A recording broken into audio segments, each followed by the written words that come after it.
শ্রবণ করছি, ঠিক আছে? শ্রবণ করে সেটা আমাদের উপকার হচ্ছে না, কী জন্য ক্ষতি হচ্ছে আমাদের? কারণ ওইটা সে নিজে আচরণ করতে না, যেটা যখন আমরা শুনছি ওটা আমার হৃদয়ে ক্রিয়া করছে না। আপনারা বিশ্বাস করবেন কিনা জানি না, আমাদের কার্যকলাপ, আমাদের কথা, আচার আচরণ সব কিছু আমাদের মধ্যে ক্রিয়া সংগঠিত করে। কি করে? ক্রিয়া সংগঠিত করে। একবার সনাতন গোস্বামী হ্যাঁ, এটা খুব ভালো একটা কথা মনে পড়েছে আমার। তো এক ব্যক্তি, এক সাধু এক গৃহে গিয়ে আশ্রয় নিয়েছে, একটা ব্যক্তির গৃহে রাত্রে যায় আশ্রয় নিয়েছে। কি নিয়েছে? আশ্রয় নিয়েছে। এখন রাত্রে বলছে, বাবা আমাকে একটু খুব ক্ষুধা পেয়েছে, একটু খাবার দেন। তো খুব সুন্দর করে রন্ধন করে খাবার দিয়েছি। এখন ভোরবেলা সাধু স্নান করে উঠেছে, স্নান করে উঠে দেখে স্নান করে মন্দিরে গেছে ভগবানকে প্রণাম করতে। গৃহ মন্দির, বাবা যেমন আপনার মন্দির আছে গৃহে, ওই সাধু কি করেছে? ওই বাড়িতে রাত্রে অন্ন গ্রহণ করেছে, করে এইবার মন্দিরে গিয়ে প্রণাম করতে গিয়েছে। মন্দিরে প্রণাম করতে গিয়ে দেখে ঠাকুরের গায়ে এত অলংকার আর অলংকার। তখন কি করলো? কোথায় ভক্তি আর কোথায় কি, সমস্ত ঠাকুরের গয়নাগুলি অলংকারগুলি ব্যাগের মধ্যে এরকম করে ঢুকে নিয়ে রাতের অন্ধকারে পালিয়ে গেল। এখন সূর্য উদয় হলো, এবার বাড়ি গৃহকর্তা এসে করছে, কী ব্যাপার, ঠাকুরের গায়ে একটা গয়না নেই, সাধুকে আমি আশ্রয় দিলাম আর সাধুর কি এই কাম? এইবার ওই সাধু ব্যক্তি, সূর্য উদয় হলো যখন, সে ওই রকম ভিন দেশে পালিয়ে গেল, মলমূত্র ত্যাগ করলেন, স্নানাদি করে, তখন তার চৈতন্য উদয় হলো। ওই ব্যাপার কি, আমার ব্যাগের মধ্যে এই সমস্ত অলংকার কোথা থেকে আসলো? তখন এবার তিনি ওই গৃহকর্তার বাড়িতে এসে বললেন, আচ্ছা গৃহকর্তা, কালকে রাত্রে আপনার বাসায় আমি আশ্রয় নিয়েছিলাম, আপনি আমাকে অন্ন খেতে দিলেন, এবার বলেন তো এই অন্নের চাল কোথা থেকে নিয়েছিলেন?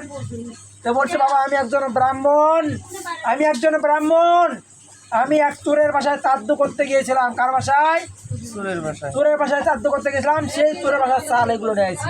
দেখেন, ওই চোরের বাসার চাল খেয়ে ওই সাধুর মনে তখন ওই চুরির কথায় জাগলো। এই জন্য সাধুরা সবার গৃহে অন্ন গ্রহণ করে না, সবার গৃহে করে না। কেন? ওই অন্ন যদি কেউ গ্রহণ করে, তার মধ্যে ওই ক্রিয়াকাম, যে ওই যে রান্না করছে যদি শুদ্ধাচারী না হয়, ওই রান্না যদি কেউ ভক্ষণ করে, তাহলে ওগুলো ক্রিয়া দেখা দেয়। এগুলো আচরণ বুঝতে হবে আমাদের। এই জন্য সাধুরা সব গৃহে যায় না, সব গৃহে প্রসাদ গ্রহণ করে না। আপনারা ভাগ্যবান, আপনার মেয়ে ভক্ত দেখে আজকে এই গৃহে এই ভক্তরা আসছে, এটা বাস্তব বলছি। তাছাড়া সাধুরা সব গৃহে যায় না। কোটি টাকা দিলে আপনি ব্রাহ্মণকে এখানে নিয়ে আসতে পারবেন না। তো এখন যেটা আমি বলছিলাম, এইভাবে ওই জন্য বললাম, সব জায়গায় হরিকথা শ্রবণ হলেও, আকৃষ্ট হলেও ওগুলো আমাদের শোনা যাবে না। ওগুলো যদি আমরা বেশি করে শুনি, আমাদের হৃদয় আরও কুলসিত হয়ে যাবে। আপনি বেশি কিছু নয়, কোথাও ঝগড়াঝাটি হয়, কলহ হয়, আপনি ওখানে 10 মিনিট শুনবেন, দেখবেন বাড়িতে আসে আপনি কলহ শুরু হয়ে যাবে। বাড়িতে আসে আপনিও তখন কলহ শুরু হয়ে যাবে। ঠিক না বলছি? নিয়ে আসলাম হবে কি না? আপনি কলহ শুনবেন, দেখবেন বাড়িতে আসে আপনি তখন ওই কথায় ঝগড়াঝাটি শুরু করে দিবেন। এই জন্য এটি প্রতিদিন শ্রবণ করতে হবে। এই ভগবানের লীলা কথা প্রতিদিন, হরিকথা শ্রবণ করতে হবে। এটি 2-1 দিনের কথা নয়, আজকে একদিন শ্রবণ করলাম আর শ্রবণ করতে হবে। এই যে বারোয়ারি টাউন বারোয়ারি, কালাচাঁদ মন্দির, এই যে উত্তর সাহাপাড়া মন্দির, ঘোষপাড়া টাউন বারোয়ারি, বছরে 7 দিন একদিন করে কীর্তন হচ্ছে, আর কোনো খবর নেই। ওই একদিন বছরে। আর সাধুরা 12 মাস, কি ঝড় কি বর্ষা কি গ্রীষ্ম, যতদিন জীবন আছে, বাবা আমরা গুরু মহারাজ বলছি, যতদিন তোমাদের দেহে প্রাণ আছে তোমরা মঙ্গল আরতি করবে, হরিনাম করবে, জপের মালা তোমার ছাড়বে না। আর তারা কি করছে? ওই বছরে একবার বিশাল ঢাক ঢোল পিঠে হরিনাম করছে। ঠিক বলছি? কিন্তু কোনো ফল নাই। 7 দিন করলাম, একদিন সব নাই। এখন এটা বলছে, এটা হরিকথা 1 দিন 2 দিনের নয়, প্রতিদিন আমাদের হরিকথা শ্রবণ করতে হবে। প্রতিদিন হরিকথা শ্রবণ করতে হবে। এটা এত শক্তিশালী যে কি, জীবের হৃদয়ে অবস্থিত সমস্ত কুলুষ দূর করে। তাহলে এই যে হরিকথা প্রতিদিন শ্রবণ করলে আমাদের হৃদয়ে যে কুলুষিত আছে দূর হয়ে যায়, শ্রদ্ধা হবে। এটা শ্রবণ করলে আমাদের কী হবে? এই যে আমরা যখন ভগবানের কথা বেশি করে শ্রবণ করব, তখন আমাদের এটার প্রতি শ্রদ্ধা আসবে। এটার প্রতি কী আসবে? আমাদের শ্রদ্ধা আসবে। তারপর কী হবে? রুচি হবে, ভক্তি হবে, সর্বোপরি প্রেম দান করবে। সব শেষে আমরা কী পাবো? প্রেম লাভ করতে আমরা পারবো। তাই মাতাহতী মা কপিল দেব, ভগবান দেবহতী কপিল দেবকে বলছে যে সাধুদের মেলনে সবাই দেখুন এখন মা তার পুত্রকে বলছে, মানে কপিল দেব হচ্ছে পুত্র আর মাতা হচ্ছে দেববতী। কর্দমমণির সহধর্মিনীর নাম হচ্ছে দেববতী আর তার পুত্র ভগবানের নাম হচ্ছে কপিল দেব।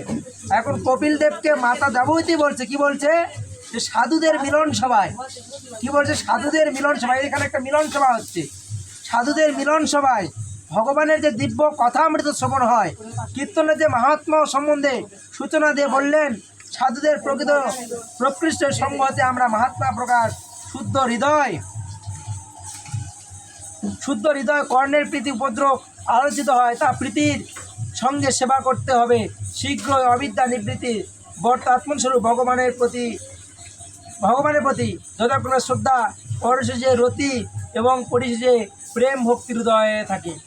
তো যখন একজন লোক একটা প্রেমিক আর একজন প্রেমিকার সঙ্গে দেখা হওয়ার পর কি একদিনে হয়, প্রথমে রুচি হয়, আসক্তি হয়, ধীরে ধীরে ভাব মা একসাথে শেষে পরিণয় হয়, মানে দুটো হাত এক জায়গায় হয়, ঠিক না? হ্যাঁ, তখন প্রেম ভালোবাসা হয়, একদিনে দুদিনে হয়? হ্যাঁ, একদিনে দুদিনে হয় প্রেম ভালোবাসা? ধীরে ধীরে হয়। প্রথমে দেখা সাক্ষাৎ করলো, তারপর দুই একটা বাক্য আলাপ করলো, একদিন, 2 দিন, 3 দিন এরকম করে।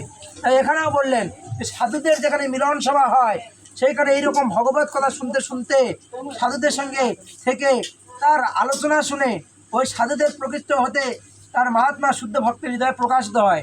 আর ধীরে ধীরে কী হয়, তখন সে ধীরে ধীরে প্রথমে শ্রদ্ধা হয়, তারপরে রতি, আসক্তি, ভাব, মহাভাব, পরাকাষ্ঠা ভাব, সর্বশেষে প্রেম লাভ করে, মানে উচ্চতর রস আস্বাদন করে। এখন যখন উচ্চতর রস আস্বাদন করে তখন আর তার এই জড়জগতের প্রতি আর কোনো তার মানে স্পৃহা থাকে না।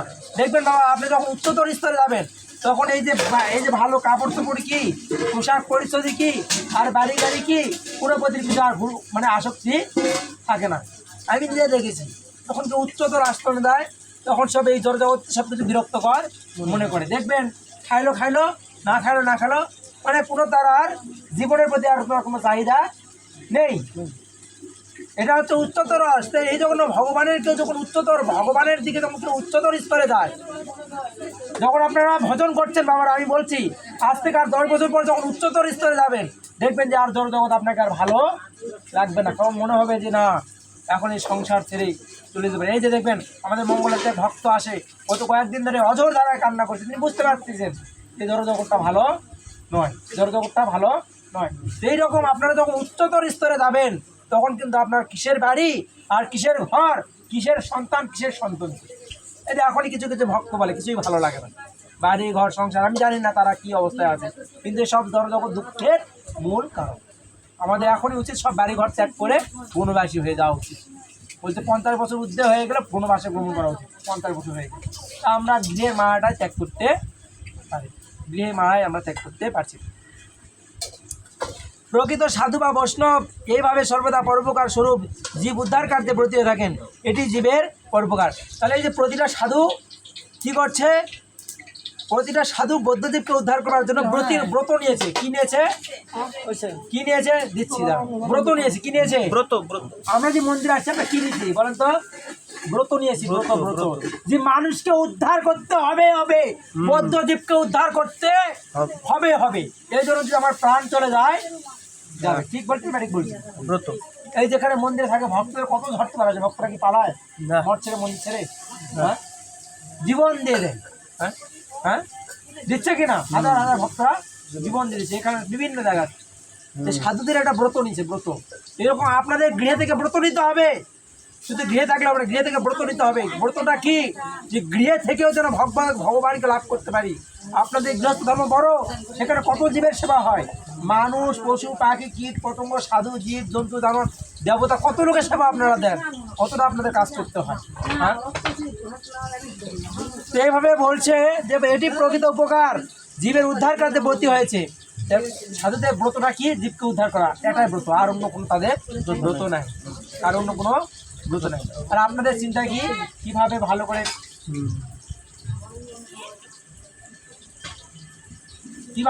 খাবে, কিভাবে ভালো করে পড়বে, কিভাবে আপনাদের ছেলেপেলে লালন পালন, এটা আপনাদের ব্রত। ঠিক বললাম? ঠিক বলছি? আপনাদের ব্রত রক্ষা করা।